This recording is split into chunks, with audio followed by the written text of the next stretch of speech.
My pig outsmarted me today, and I'm not very happy about it. So I'm going to tell you that story. Why? I don't know. Maybe humiliation is better if I share it. Maybe this is my coping mechanism, or maybe I just have a problem.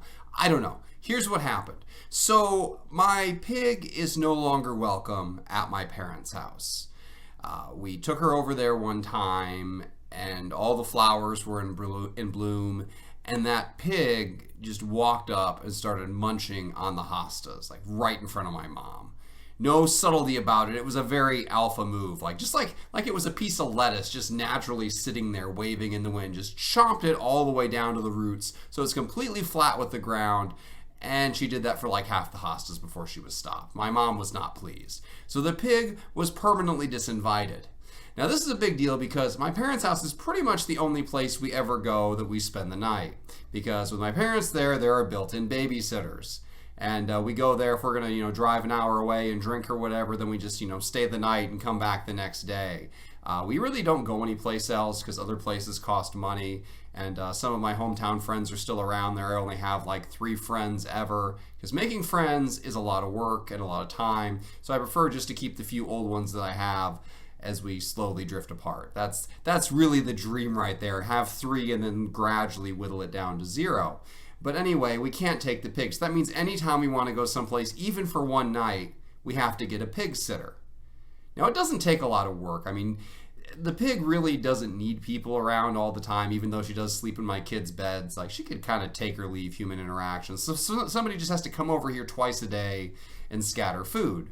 But I'm tired of begging people for favors, and people are tired of being begged for favors. So I had an idea. I thought surely out there somewhere there's some sort of automated feeding system that can do the simple job of dispensing food twice a day. I mean, how hard can that be? We put a man on the moon. Surely there's somebody out there who made a machine that can toss out pig feed twice a day.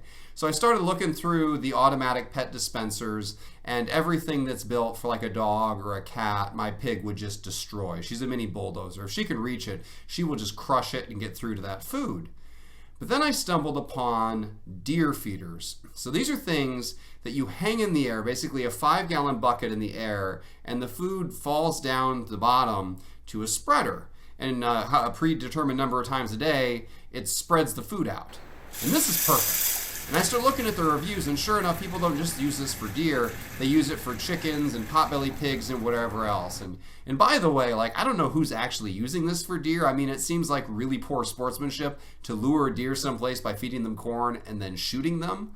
I guess the deer really aren't that smart to start with. I don't know. I don't know why you need to entrap them. But apparently in some states there are no sting operation rules for deer, so that is what it is.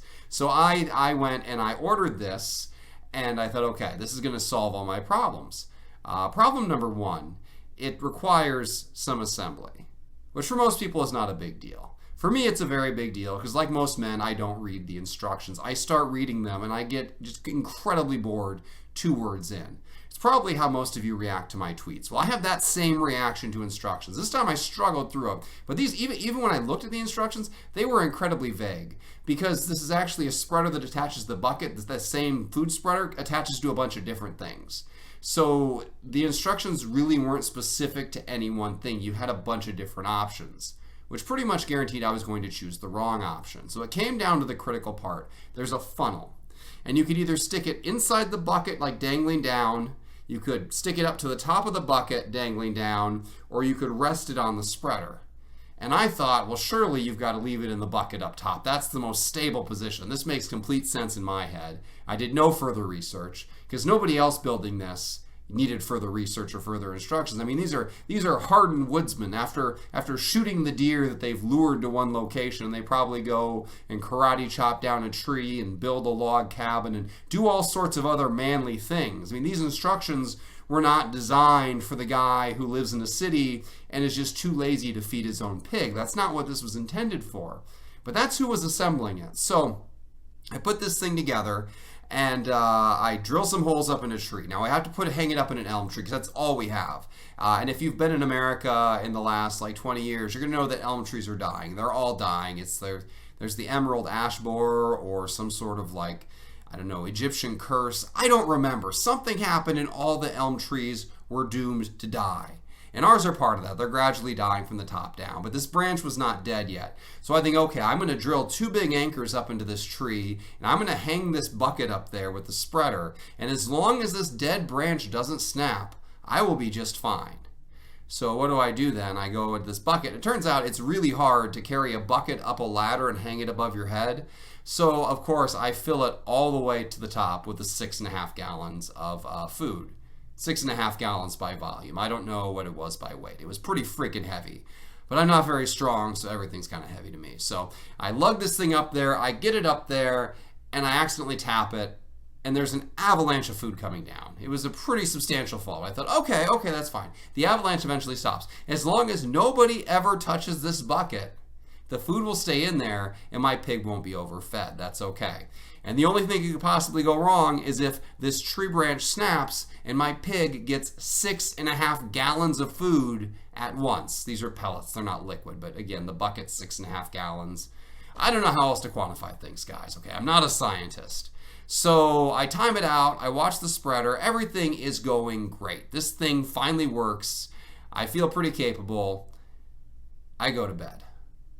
Wake up the next morning, I go outside to make sure the spreader goes off, and my pig is actually sitting down underneath the bucket, and I watch, and she's down there. She must be digging up some remnants of food, I don't know. And the spreader goes, and it spins, and ha, success, I'm the smartest man alive. And that should have been my first clue that something had gone horribly wrong. So we go about the morning, getting everybody ready. One of my kids was sick today, so I was going to end up staying home all day. And the pig comes in to the house, and she throws up on the rug.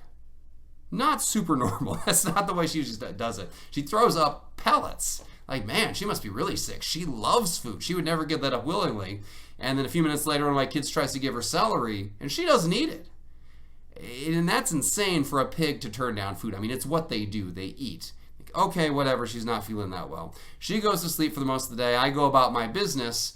And then later on, at the end of the day, me and May have been alone all day, and she is super, super bored. So she wants to see this spreader go. It's time to go at 6 a.m. and 6 p.m. This is going to be the highlight of her day. She's been begging me all day to take her outside to watch the spreader. So we go out there and stand in front of the spreader a minute or two before 6 p.m., and we stand there staring up like we're waiting for the eclipse.